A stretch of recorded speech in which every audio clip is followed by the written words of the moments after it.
감사하겠습니다. 우리 다른 강구는 주보로 참조하시고요. 오늘 함께 은혜 받으실 말씀은 사무엘상 2장입니다. 사무엘상 2장 12절과 18절 말씀을 좀 같이 읽겠습니다. 사무엘상 2장 12절 18절 말씀을 같이 좀 보겠습니다. 먼저 12절 말씀 같이 읽겠습니다. 시작. 엘리의 아들들은 불량한 자라 여호와를 알지 아니하더라. 18절입니다. 사무엘이 어렸을 때에 세마포 에봇을 입고 여호와 앞에 섬겼더라. 아멘. 입이 간질간질해가지고 좋은 얘기했으면 막 얘기하고 싶어서 우리 하영이 요즘까지 취업을 잘 준비하고 있었는데 오늘 취업이 됐습니다. 할렐루야. 우리 박수 한번 하겠습니다. 너무 축하한다 하영아. 그래 봐. 때를 기다리니까 가장 좋은 곳으로 하나님 채워주시냐. 진짜 여러 가지 좀 일들이 있었는데 하나님께서 가장 좋은 곳으로 정말 하영에게 주셨어요. 그래서 얼마나 감사한지 몰라. 그냥 제가 너무 기쁘더라고요. 그래서 너무 기뻐서 오늘 금요 기도를 계속 하려고 합니다. 너무 기뻐서. 자, 어쨌든 주일날도 또 얘기할 거야. 원래 주일날 얘기할까 지금 얘기할까 하다가 주일날도 얘기하고 지금도 얘기하고 그렇게 하면 좋을 것 같아요. 그래서 여러분 하여튼 또 격려해 주시고 또 새롭게 이렇게 직장 출근하게 되면 또 잘 적응할 수 있도록 여러분들 또 기도해 주시면 감사하겠습니다. 자, 오늘 계속해서 우리 이제 사무엘상을 우리 새벽에 이제 보고 있습니다. 다시 시작해서 1장부터 쭉 보고 있는데 오늘 2장에 들어와서 한나의 기도가 끝나고 이제 12절부터 시작해서 끝나는 부분까지 어떤 얘기가 나오냐면 엘리 제사장의 두 아들 홈니와 비느하스의 얘기와 그리고 한나의 서원을 통해서 낳게 된 사무엘의 얘기가 나옵니다. 근데 이 얘기가 쭉 하나씩 이어지는 것이 아니라 한 번 얘기했다 한 번 얘기했다 한 번 얘기했다 한 번 얘기했다 교차 형식으로 뭔가 좀 비교하듯이 성경에서 기록하고 있다라니까. 그래서 뭘 보여주냐? 그들의 삶이 어땠다라는 것을 보여준과 동시에 그 삶을 통하여서 어떤 결론에 이르게 되었다라는 것을 이 홈니와 비느하스 사무엘 이 두 인생들을 통해서 주님이 말씀하고 있다라는 것이죠. 그렇다면 그 삶을 통해서 우리에게 과연 어떤 메시지를 주시고 또한 그 결과를 통해서 우리가 무엇을 붙들고 살아가야 되는지에 대해서 오늘 좀 말씀을 통해서 같이 좀 보도록 하겠습니다. 자, 먼저 엘리의 두 아들 홈니와 비느하스의 삶을 이렇게 성경에서 얘기합니다. 12절 말씀을 다시 한번 읽겠습니다. 12절 시작. 엘리의 불량한 자나 여호와를 알지 아니하더라. 자, 불량하여서 여호와를 알지 아니하더라라고 얘기를 합니다. 자, 근데 아버지가 누구예요? 엘리 대제사장입니다. 그럼 대제사장의 아들은 자연스럽게 제사장입니다. 그러니까 아버지가 담임 목사면 그 아들은 그냥 부목사인 거예요. 같은 목사끼리인 거죠. 근데 목사인데 하나님을 알지 못한대요. 이게 말이 되나요? 안 돼요? 말이 안 되죠. 말이 안 되는 얘기예요. 자, 그러니까 하나님을 알지 못하는 것이 아니라 하나님을 알기를 원하지 않는 거예요. 더 나아가서는 하나님을 알기를 원하지 않으니까 하나님을 인정할 수 없는 거예요. 왜 인정할 수 없느냐? 알기를 원하지 않는 이유가 뭐냐? 근본적인 얘기는 그겁니다. 자기들 마음대로 하고 싶어서. 하나님을 너무 깊이 알아버리면 하나님의 뜻대로 살아야 되거든요. 그럼 맞잖아요. 예수만 안 믿었어도 내가 가끔 저거 내가 예수만 안 믿었어도 그냥 확 그냥 뭐 이런 마음이 있을 때가 있단 말이에요. 근데 예수님 믿었기 때문에 내가 예수님의 뜻대로 살아가야 되니까 용서도 하는 거예요. 네, 오늘도 이렇게 운전하시는 분이 술 드신 것 같아요. 냄새 확 나는 거예요. 우리 막 주차장 막 치고 들어오지 안 된다 했더니 막 썽을 내시는 거예요. 그래서 예수만 안 믿었으면 그냥 내가 이런 마음이 이제 없어요. 예전에 있었는데 지금은 불쌍하더라고요. 그래서 경찰에 신고하려고 그랬어요. 음주운전을 했으니까. 어쨌든 음주운전 했으니까 하다가 그냥 집으로 들어가시길래 가만히 뒀어요. 자, 어쨌든 중요한 것은 우리가 예수를 믿었기 때문에 그렇게 사는 거죠. 그러니까 오늘 이 엘리의 두 아들 홈니와 비느하스는 내가 하나님을 알게 되면 지금 내가 원하는 대로 내가 뜻하는 대로 내가 하고 싶은 대로 살 수가 없게 되는 거예요. 그러니까 하나님을 알지 못하는 것이 아니라 알고 싶지도 않고 그 하나님을 인정할 수도 없는 거예요. 자, 그러니까 이들이 하나님을 알지 못하는 삶으로 가니까 무엇으로 나타나게 되냐면 우리 17절 말씀을 좀 읽겠습니다. 17절 시작. 이 소년들의 죄가 여호와 앞에 심히 크면 그들이 여호와의 제사를 멸시함이었더라. 자, 뭘 멸시했다고요? 여호와의 제사입니다. 자, 그러니까 하나님을 알기를 원하지 않으니까 사실 하나님을 알지만 하나님의 뜻대로 살지 않기 위하여서 가장 먼저 하는 것이 뭐냐면 하나님의 제사, 예배를 멸시한다. 그럼 이게 어떤 멸시냐면 이런 거예요. 그 쭉 말씀에 보게 되면 하나님 앞에 가장 좋은 것, 첫 것을 드려야 되는데 그것을 자기들이 챙겨서 먹어요. 그리고 점 있고 흠 있고 먹다 남은 거 이거를 하나님 앞에 드리고 모든 제사에 정해진 질서를 다 무너뜨려서 자기들 멋대로 하는 거예요. 자기들 멋대로 하는 거예요. 이제 가끔 제가 이제 목회하다 보면 이런 경우가 있어요. 이게 뭐 좋은 건지 나쁜 건지 모르겠지만 집에서 이렇게 쓰다가 새 거를 샀는데 이걸 버리기는 아깝고 안 버리자니 좀 그렇고 또 이게 또 재활용에 버리면 안 받아갈 것 같고 또 비용이 들 것 같으니까 교회로 갖고 와요. 교회에서 이거 쓰면 안 되냐라고 얘기를 해요. 제가 며칠 전에도 그 얘기가 한번 있어가지고 제가 순간적으로 했는데 제가 진짜 뭐라고 얘기하고 싶었는데 그 얘기를 하면 상처받을 수준의 믿음이기 때문에 얘기해서 아니에요. 성도님 이제 우리 여러분 보셨습니까? 초등부신에 아주 좋은 청소기 하나 장만해 놓은 거. 어떤 집사님이 청소를 하다가 청소기가 안 되는 거예요. 고장이 난 거예요. 그래서 하는데 자기가 청소기를 사갖고 보내버렸어요. 새 거를 사갖고 그래서 새 거 하나가 쫙 있단 말이죠. 근데 그분도 아마 그런 느낌이었던 것 같아요. 청소기가 고장 나는데 그 다음에는 이제 청소를 안 해봤으니까 청소기를 넣고 싶은데 이게 버리기는 아깝고 그래도 작동은 되니까 교회에서 쓰면 어떻겠냐고. 정확히 말할게요. 작동은 되니까 교회에서 쓰면 어떻겠냐고. 그래서 제가 청소기를 샀어요. 집사님 사서 보내주셨으니까 괜찮습니다. 집사님 배려해 주셔서 너무 감사합니다. 그래서 나가시면서 이걸 우리 아파트에서 받아줄까? 너무 웃겨서 이제 금요기도니까 제가 좀 편하게 얘기합니다. 또 어디 가서 소문내시면 안 됩니다. 누굴까? 또 오늘 주야로 기도하면서 묵상하다가 누군지 제발 좀 추적하지 마세요. 이런 얘기 해갖고 추적하면 그때부터 골치가 아프기 시작하는 거예요. 그냥 있는 그대로 이러면 안 되겠구나. 이렇게 반면교사를 삼으시면 돼요. 자, 그러니까 이 홈리와 비낫을 그런 식으로 하나님의 제사를 멸시하는 겁니다. 그런데 이것이 습관이 되다 보니까 어느 정도까지 가냐? 우리 22절 말씀을 읽겠습니다. 2장 22절 시작. 매우 늙었더니 그 아들들이 온 이스라엘에게 행한 모든 일과 회망본에서 수종드는 여인과 동침하였음을 듣고. 그러니까 여호와 하나님의 제사를 멸시함이 이들의 방종이 어디까지 가게 되냐면 성전으로 예배드리러 오는 여인들을 잡아다가 범해버리는 거예요. 이게 계속해서 반복되는 거예요. 그냥 어느 하루 한 번만 그런 게 아니라 수년에 걸쳐서 이 짓을 하고 살아왔던 거예요. 누가요? 이 홈리와 비낫스가. 아주 악이 극에 달았죠. 근데 이 악의 극에 달한 것을 이제 엘리 아버지가 그 소식을 다 듣습니다. 들어요. 근데 이미 그들이 죄를 짓고 있을 때 사실 먼저 들었던 거예요. 오늘 이 성전에서 동침했다 이 얘기를 듣고 그들에게 뭐라 그러는 것이 아니라 이미 엘리 두 아들이 잘못되는 것을 계속 들었단 말이에요. 어떻게 볼까요? 한번 말씀을 23절 말씀을 보니까요. 이렇게 말씀이 기록되어 있어요. 그들에게 이르되 너희가 어찌하여 이런 일을 하느냐? 내가 너희의 악행을 이 모든 백성에게 듣노라. 그러니까 계속해서 들어왔던 거예요. 당신의 아들들이 지금 제사를 멸시합니다. 하나님께 흠 있고 점 있는 것만 드립니다. 심지어는 여자들을 잡아다가 동침합니다. 계속 얘기를 했는데 그전에는 아무 얘기도 안 했어요. 근데 이제는 좀 안 되겠다라고 생각이 든 거예요. 그래서 그 두 아들을 불러서 지금 얘기하고 있는 거예요. 훈계를 하고 있는 거예요. 계속 볼까요? 24절 내 아들아 그리 말라 내가 들리는 소문이 좋지 아니하니라 너희가 여호와의 백성을 번각해 하는도다. 그러니까 자신들만 죄를 짓고 죽어가는 게 아니라 이 상대도 죄를 지어서 같이 지옥으로 끌고 가고 있는 거예요. 이 형태를 지금 벌이고 있다라는 거죠. 그러니까 거기에 대해서 아버지가 훈계를 하는데 이미 훈계가 되지 않을 정도의 수준이 돼버린 거예요. 사실은 죄가 출발될 때 출발되는 그 순간에 그 죄를 딱 잘라내면 더 이상 가지 않는데 이걸 그냥 가만히 내비둔 거예요. 자랄 때까지. 그러니까 뿌리를 깊게 내리고 완전히 자라서 열매를 맺기 시작하니까 이거 이제는 뭐 어떻게 해요?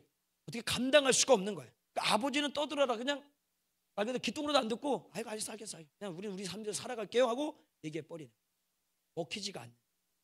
사실은 그 전에 처음 그 소문을 딱 들었을 때 훈계해서 정리를 했다라면 거기까지 안 올 수 있었는데 아버지가 그냥 방치해둔 거예요. 내버려둔 거예요. 그러다가 너무 심하니까 그제서야 불러다가 얘기하니 이제 그 얘기가 먹히지 않을 정도의 수준에 올라가요. 자, 반면에 이제 사무엘을 같은 공간 안에서 얘기를 합니다. 18절 사무엘은 이렇게 얘기합니다. 사무엘 시작. 사무엘이 어렸을 때에 세마포 에봇을 입고 여호와 앞에 섬겼더라. 자, 여기 세마포 에봇은 제사장들만이 입는 옷인데 사실은 이것이 하나 더 나가서 누가 입게 되냐면 하나님의 말씀으로 학습되어지고 가르치는 자에게 그 에봇을 입게 합니다. 그러면 사무엘이 세마포 에봇을 입었다라는 것은 어떤 의미냐면 끊임없이 하나님의 말씀으로 양육되어서 하나님의 말씀대로 행하며 더 나아가서는 그 말씀을 가르치면서 살고 있었다는 거예요. 자 보세요. 지금 홈리와 비느하스, 사무엘은 같은 시대에, 오늘날로 하면 2025년도에 같은 교회에서 같은 신앙생활을 하고 있는 인생들이에요. 근데 한 인생들은 어떻게 해요? 끊임없이 하나님 앞에 죄를 짓고 살아가요. 반면 한 인생은 어떻게 해서든지 하나님 앞에서 거룩하고 정직하고 정결하게 깨끗하게 살고자 몸부림치고 있는 거예요. 그래서 그에게 뭐가 입었다? 세마포옷을 입혔다라고 얘기를 하는 거예요. 한번 잘 생각해 보세요. 우리도 동일한 거죠. 우리도 지금 같은 시대입니다. 2025년을 같이 살고 하나의 공동체, 전민 공동체에서 우리가 생활하고 있단 말이죠. 근데 오늘 이 밤에 금요기도회가 있습니다. 오늘 왜 문자를 보냈을까요? 혹시 문자 받으셨나요? 문자를 오늘 저녁 8시에 은혜의 자리에 금요기도회. 내일 오전 10시 헌신의 자리 대청소. 이렇게 제가 문구를 생각해서, 왜냐면 두 가지 메시지를 줘야 돼. 어떻게 하면 좀 강력하게 좀 보낼 수 있을까? 왜냐면 금요기도에 보낼 생각은 아니고 내일 청소 때문에 보내려고 한 건데, 또 청소가 걸리고 금요기도에 걸리니까 나름대로 생각하다가 이게 또 문장이 늘어나면 안 돼요. 딱 90뭐가 있어요. 이게 단체로 보내는 문자, 이 교회께 있는데 그걸 보내면 이걸 넘어가면 돈이 배배로 떼어요. 그러니까 만약에 한 건당 50원이 되면 이게 이제 이 메시지가 길어지면은 150원, 200원이 돼버리는 거예요. 바로 전화 와요. 자, 그래서 이것도 머리를 잘 써요. 그러니까 잘 써가지고 가끔 보낼 때 뭐 좀 길면은 사정에 얘기하고 이렇게 보내는 거 좀 있지만, 거의 제가 그래서 문자를 잘 안 보냅니다. 어쨌든 중요한 것은 그렇게 보내는데도 불구하고 오늘 이 밤에 오셨어요. 오셨단 말이죠. 그리고 한 1000명은 본당에 가 계실 거예요. 나머지 한 2~3명은 같은 시대에 같은 공간에서 같은 생활의 신앙의 여정을 걷고 있는데 그냥 집에서 오늘도 계셔요. 오케이. 불금이죠, 불금. 밖에는 나가지 않고, 왜? 그래도 믿음이 있으니까 밖에 나가서 불금을 보낼 수는 없고, 그냥 집에서 TV, 뭐 인터넷, 뭐 여러 가지 핸드폰을 보면서 보내고, 물론 일이 바빠갖고 지금도 밤늦게 일하시는 분도 있어요. 다 이제 어쨌든 같은 시대 같은 공간을 살지만 전혀 다른 모습의 삶의 형태를 보여준다는. 오늘날도 그랬지만 사무엘과 비느하스, 홈리가 살 때도 마찬가지고요. 아니, 아담 때로부터 시작해서 지금에까지 오는 모든 역사의 흐름 속에 같은 시대 같은 공간의 삶을 통해서 같게 똑같이 사는 인생은 없습니다. 다르게 살죠. 근데 그 다르다는 기준이 뭐냐면 하나님의 뜻대로 사느냐, 하나님의 뜻대로 살지 않느냐, 이 기준 안에서 다르게 산다라는 거예요. 자, 그러면 이들의 다른 삶이 그러면 어떻게 다른 결론에 이르게 되느냐? 먼저 우리 홈리와 비느하스의 얘기를 34절 말씀을 좀 볼게요. 2장 34절 시작.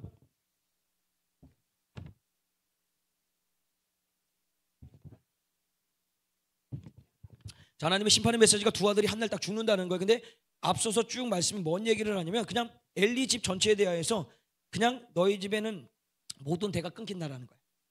노인도 생기지 않고 아무것도 없고 그냥 모든 것들이 씨가 말라버린다. 그것을 표징하는 것이 뭐냐? 너의 두 아들이 같은 날 같은 시간에 죽게 된다라는 거예요. 그래서 그 말씀대로 어떻게 되냐? 4장에 딱 넘어가면 4장 10절과 11절 말씀을 같이 읽겠습니다. 시작. 블레셋 사람이 쳤더니 이스라엘이 패하여 각기 장망으로 도망하였고 살육이 심히 커서 이스라엘 보병에 엎드려진 자가 3만이었으며 하나님의 괴는 빼앗겼고 엘리의 두 아들 홈리와 비느하스는 죽임을 당하였더라. 뭐 길지도 않습니다. 그냥 바로 그냥 가서 어떻게 해요? 죽습니다. 이들만 죽지 않죠. 그 소식을 들은 아버지 엘리도 문설주에 앉아 있다가 쓰러져서 목이 꺾여서 죽습니다. 다 그냥 씨가 말라버려요. 다 씨가 말려. 약속대로. 자, 그러니까 하나님을 알고자 원하지 않았던 인생들, 그래서 하나님의 죄사를 멸시하고 끊임없이 범죄하면서 살았던 인생들의 삶의 결말은 뭡니까? 죄의 삭은 사망입니다. 죽음으로 끝나는 거예요. 이 죽음이 여기서 끝나는 것이 아니라 영원한 지옥 형벌로 가는 삶으로 간단 말이에요. 자, 반면에 사무엘은 어떻게 되느냐? 우리 사무엘 35장입니다. 2장 35절 같이 읽겠습니다. 시작. 내가 나를 위하여 충실한 제사장을 이렇게. 자, 잠깐만요. 아직 빼지 마시고요. 저 말씀을 좀 이해를 하셔야 돼요. 내가 나를 위하여, 그러니까 내가, 하나님이 나를 위해서, 본인을 위해서 충실한 제사장을 일으키시겠대요. 자, 보세요. 지금 엘리 제사장도 마치 대제사장, 홈리와 비느하스 제사장이죠. 이 사람들 완전합니까? 완전하지 않습니까? 아주 흠이 많죠. 끊임없이 그 인간인의 제사장을 세우면 그 세울 때마다 문제가 있고 넘어지고 죄악이 가득했단 말이에요. 그러면 이제는 완전하고 완벽한 제사장을 세워야 되는 거예요. 그게 누구죠? 예수 그리스도입니다. 누굴 얘기하는 거냐면 지금 충실한 제사장을 일으킨다는 것은 대제사장 되시는 예수 그리스도를 말씀하고 계시는 거예요. 그래서 그 예수 그리스도를 세우기 위하여서 그 다음에 그 사람은 내 마음에 35절 내가 잠깐만 그 사람은 내 마음 내 뜻대로 행할 것이라. 그 다음요 넘겨주세요. 예, 내가 그를 위하여 견고한 집을 세우리니. 내가 그를 위하여 견고한 집을 세운다는 어떤 집이냐? 다윗을 얘기를 합니다. 다윗을 통해서 누가 오셔야 되죠? 예수 그리스도가 오셔야 되기 때문에 그 분을 이 땅에 놓기 위하여서 다윗의 집을 견고하게 세우는데 그 견고하게 세우는 자가 누구다? 사무엘이라는 거예요. 다시 말하면 이 사무엘이 해야 될 일이 뭐냐면 끊임없이 하나님의 말씀대로 살고자 몸부림치는 그 인생이 예수 그리스도가 이 땅 가운데 오실 길을 예비하고 준비하는 그 사명을 받아서 그 사명을 이뤄가는 인생으로서 쓰임받더라는 거예요. 이 얼마나 영광스러운 일이에요. 아무도 알지 못했던 그때에, 예수의 옛자도 몰랐던 그때에 누군가, 그게 누구예요? 사무엘이에요. 하나님의 말씀대로 살고 있던 사무엘에게 하나님께서 말씀을 주셔서 너가 해야 될 일, 오실 자, 완전한 제사장, 대제사장이신 예수 그리스도의 오실 길을 네가 준비하고 예비해야 된다. 그것을 위하여서 다윗의 집을 세워야 된다. 그래서 기름을 붓는 거예요. 누구한테? 다윗에게 기름을 붓는 거예요. 얼마나 영광스럽습니다. 놀랍지 않습니까? 놀랍지 않을까 본데 너무 놀라서. 자, 그래서 그 사명을 이루기 위해서 하나님이 주신 그 특별한 은혜가 있어요. 우리 사무엘상 3장 19절 20절 읽겠습니다. 시작.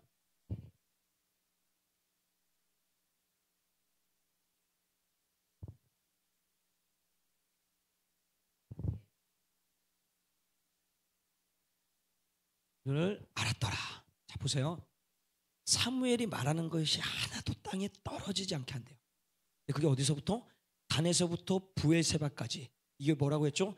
저 북쪽에서부터 저 남쪽 끝까지 이스라엘 전체를 통칭하는 게 단에서부터 부엘세바라는 그 명칭이죠. 그러니까 이스라엘 모든 땅에서 사무엘이 말만 하면 그 말대로 이루어지는 거예요. 나는 막 가슴이 벅차오르는데, 주님, 저에게도 이런 그냥 뭐 멀리도 없습니다. 그냥 전민동에서만 해도 제 말이 하나도 떨어지지 않게 좀 해주시면 어떨까요? 제가 이제 그런 마음을 가졌어요. 이런 하나님의 은혜 결과를 가지게 됩니다. 그러면 말씀을 정리하면서 이렇게 한번 좀 봤으면 좋겠어요. 오늘 이 말씀 속에서 뭐 우린 다 보입니다. 극명하게 다른 삶을 보게 되는 거죠. 그렇다면 그 극명하게 다른 삶 속에서 과연 나는 지금 어느 삶 쪽에 치우쳐 있느냐는 거예요.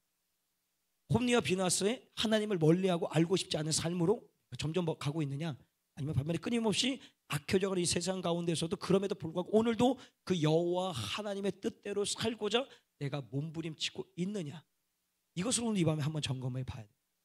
그 점검을 통해서 결국 우리가 선택해야 될 것은 뭐예요? 결국 홈리와 비누아스 쪽으로 가게 되면 사망입니다. 잭사스는 사망이에요. 죽을 수밖에 없다라는 거예요. 반면에 사무엘이 살아왔던 그 삶을 우리가 살아가게 되면 한 인생은 결국에는 쇠하게 됩니다. 한 인생은 어떻게 해요? 흥하게 된다는 거예요.